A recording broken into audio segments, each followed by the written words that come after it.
135-ші сабақ 104 көбейту 4, 416 бөлу 4 түріндегі жазбаша көбейту және бөлу. Бірінші есеп көбейтудің қалай орындалғанына қара. Яғни 104 көбейту 4. Алдымен бірліктерді көбейтті, одан кейін ондықтарды және жүздіктерді көбейтті. Нәтижесінде 416 шықты. Екінші есеп баған түрінде есептеңдер, дұрыстығын тексеріңдер.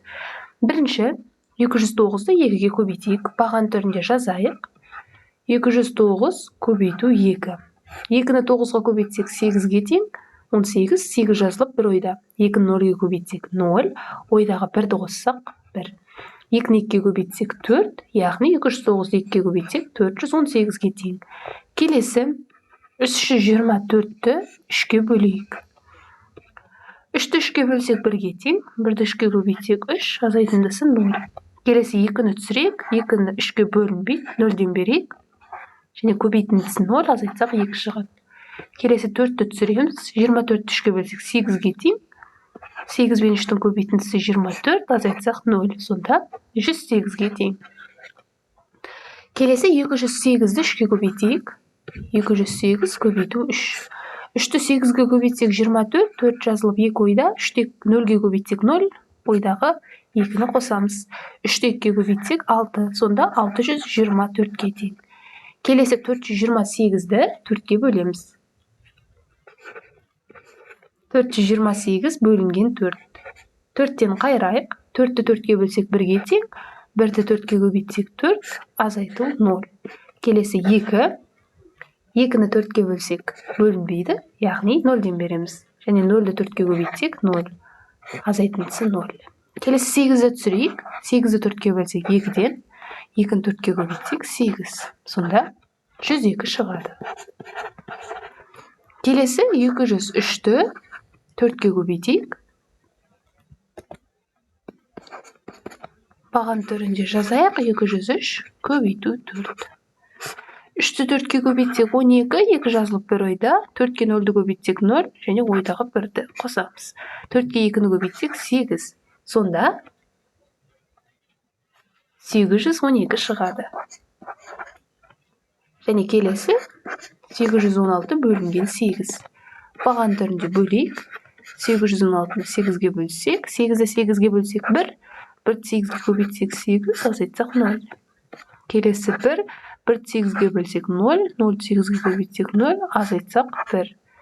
Келесі 6, 16-ны 8-ге бөлсек 2-ден, ал 2-ні 8-ге көбейтсек 16. Азайтсақ 0, сонда 102-ге тең.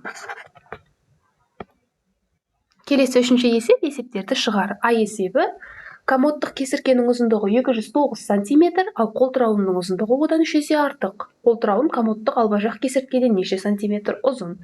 Яғни 3 есе артық десе, демек 209-ды 3-ке көбейтеміз. Сонда 209 көбейту 3, 627-ге тең. Енді қанша сантиметр ұзын екенін табу үшін 627-ден 209-ды азайтамыз. Сонда 418-ге тең. Демек, жауабын жазайық. Жауабы 418 сантиметр ұзын. Келесі А есебінде пілдің биіктігі шамамен 324 сантиметр, ал су сиырдың биіктігі одан 3 есе кем. Су сиыр пілден неше сантиметр аласа? Бірінші су сиырдың биіктігін тауып алайық. 3 есе кем десе, яғни 324-ті 3-ке бөлеміз. 108-ге тең. Енді қанша сантиметр аласа екенін табу үшін 324-тен 108-ді азайтамыз. Сонда 216-ға тең. Яғни жауабын жазайық. Жауабы 216 сантиметр аласа екен. Келесі 4-ші есеп теңдеулерді шеш. Яғни күрделі теңдеулерді шешейік. Бірінші 165 қосу x тең 104-ті 3-ке көбейтсек 312-ге тең.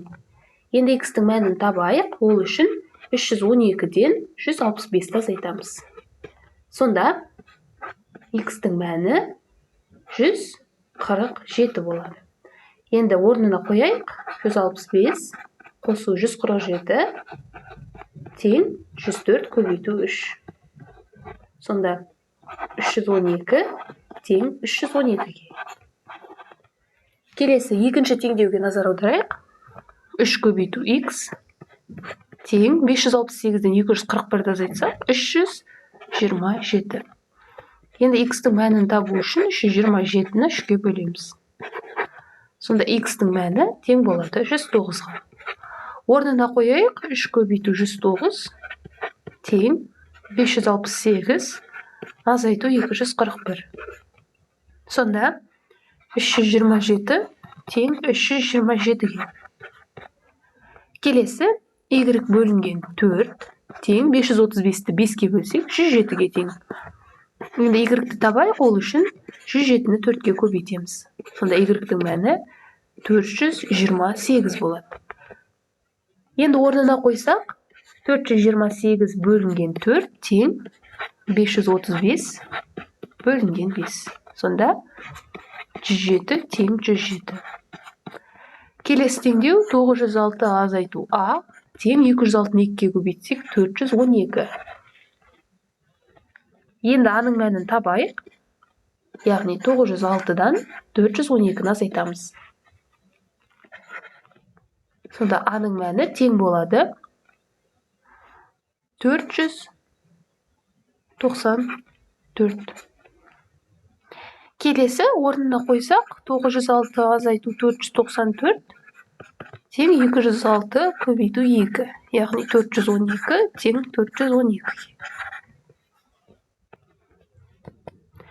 Келесі 5-ші есеп. Көбейтінділерді көбейткіштердің квадратына немесе кубына алмастырыңдар, өрнектердің мәнін табыңдар. Яғни 4-ті 3 рет көбейткен, демек бұл 4-тің кубы. Ал 4-тің кубы бізде 64-ке тең. Келесі 10-ды 3 рет жазған, яғни 10-ның кубына тең. Ал 10-ның кубы 1000-ға тең болады. Келесі 5-ті 2 рет көбейткен, яғни 5-тің квадраты. Ол 25-ке тең. Келесі 3-ті 3-ке көбейткен, яғни 3-тің квадраты 9-ға тең. Келесі 2-ні 3 рет көбейткен, яғни 2-нің кубы. Ол 8. Ал 6-ны 2 рет көбейткен, яғни 6-ның квадраты 36-ға тең. Келесі әй есебі көбейткіштердің квадраты мен кубын көбейтінділермен алмастыр. Өрнектердің мәнін тап. 4-тің кубы дегеніміз, яғни 4-ті 3 рет өз-өзіне көбейту. Қосу 300. 4-тің кубы 64-ке тең. Ал оған 300-ді қоссақ, 364 шығады. Келесі 10-ның квадраты, яғни 10 көбейту 10 түрінде жазылады. Сонда 10-ға 10-ды көбейтсек, 100-ге тең. Ал 100-ден 56-ны азайтсақ, 44 шығады. Келесі 10-ның кубы, яғни бұл 10 көбейту 10 көбейту 10. Азайту 534. 10-ның кубы бізде 1000-ға тең, яғни 1000 азайту 534. Сонда 466-ға тең. Келесі 9-ның квадраты, яғни 9 көбейту 9 түрінде жазылады. 9 мен 9-ды көбейтсек 81, 81-ден 67-ні азайтсақ 14-ке тең.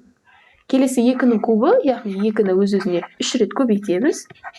Сонда 2-нің кубы бізде 8-ге тең, 8-ге 40-ты қоссақ 48 болады. Келесі 4-тің квадраты, яғни 4 көбейту 4, қосу 351. Сонда 4-ке 4-ті көбейтсек 16, және оған 351-ді қосайық. Сонда 367 шығады. Келесі 7-ші есеп баған түрінде жаз және есепте. 427-ні 9-ға бөлейік. Алдымен 9-дан қайырайық. 9-ды 9-ға бөлсек 1-ге тең. Көбейтіндісі 9, яғни 0. Келесі 2-ні түсірейік. Яғни 2-ні түсірсек 0-ден, және азайтсақ 2. Келесі 7-ні түсіреміз. 27. 27-ні 9-ға бөлсек 3. Ал азайтындысы сәйкесінше 0. Сонда 103-ке тең. Енді келесі 416-ны 4-ке бөлсек 104-ке тең. 648-ді 6-ға бөлсек 108 шығады. 525-ті 5-ке бөлсек 105. 305-ті 3-ке көбейтсек 915. 612-ні 3-ке бөлсек 204. 963-ті 3-ке бөлсек 309. Ал 304-ті 3-ке көбейтсек 912 шығады. 214-ті 2-ге көбейтсек 428. Ал 545-ті 5-ке бөлсек 109. 309-ды 2-ге көбейтсек 618-ге тең. Ал 432-ні 4-ке бөлсек 108 шығады. Келесі 7-ші есеп есептерді шығар. Түйе ғажап жануар. Ол сусыз 2 апта жүре алады. Түйе бір ішкенде 108 литрге дейін су ішеді, 6 түйеге неше литр су қажет? Яғни 6 түйенің санын табу үшін біз 6-ны 108-ге көбейтеміз. Сонда 648-ге тең. Демек, есептің жауабын жазайық. Жауабы 648 литр шығады. Келесі есеп, ыстық күндері сиыр тәулігіне 105 литр су ішеді, ыстық күндері сиыр бір аптада неше литр су ішеді? Яғни біз білеміз, бір аптада 7 күн немесе 7 тәулік бар. Енді бір тәулік 105 литр болса, 7 тәулікті табу үшін 105-ті 7-ге көбейтеміз. Сонда 735-ге тең. Демек, есептің жауабын жазайық. Жауабы 735 литр су. Келесі 8-ші есеп, тікбұрышты үшбұрыштардың ауданын тап. Бізге бірінші фигураны қарастырайық, оның ұзындығы 100 см, ені 2 см, енді ауданын табуымыз керек. Біз білеміз, тіктөртбұрыштың ауданын табу үшін ұзындығын еніне көбейтетін едік. Ал оның дәл жартысын табу үшін біз оны 2-ге бөлсек жеткілікті. Сонда, алдымен 3-ті 2-ге көбейтіп, оны 2-ге бөлеміз. Сонда, 3-ті 2-ге көбейтсек 6, ал 6-ны 2-ге бөлсек 3 см квадрат. Демек, есептің жауабында ауданы 3 см квадратқа тең. Келесі, ұзындығы мен енін көбейтеміз, яғни 4-ке 3-ті, оны 2-ге бөлеміз. Сонда 4-ке 3-ті көбейтсек 12, 12-ні 2-ге бөлсек 6 см квадратқа тең. Демек, есептің жауабы S тең 6 см квадрат. Келесі есепте 5-ке 4-ті көбейтіп, оны 2-ге бөлеміз. Сонда 5-ке 4-ті көбейтсек 20, оны 2-ге бөлсек 10-ға тең. Демек, жауабы S тең 10 см квадрат.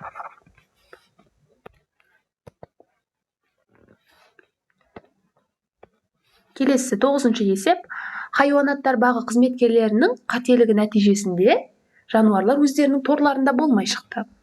Хайуанаттар бағының қызметшісі жануарлардың әр қайсысын өз торына тезірек орналастыруы тиіс. Бұл қызметкер әрекетінің алгоритмі қандай болуы қажет? Жануарлардың есектен басқасы жыртқыш аңдар, сондықтан оларды бір торға 2-ден орналастыруға немесе ортақ орынға жіберуге болмайды. Яғни, есек бұл жерде жыртқыш аң емес. Ал егер оны есекті біз басқа жануарлармен бір торға қойсақ, онда олар есекті жеп қоюы мүмкін. Демек, бірінші біз есектің торын босатуымыз керек. Яғни, есектің торында қолтырауын тұр.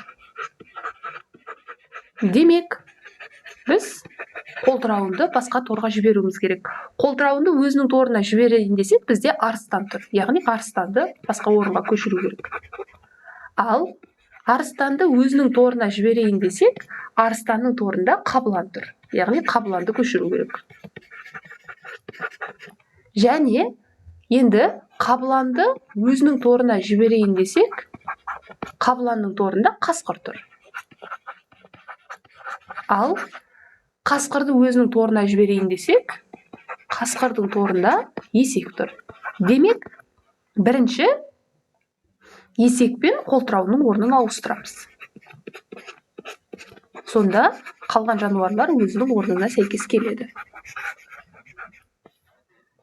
Егер есептеу ұнаса, каналымызға тіркеліп, лайк басуды ұмытпаңыздар.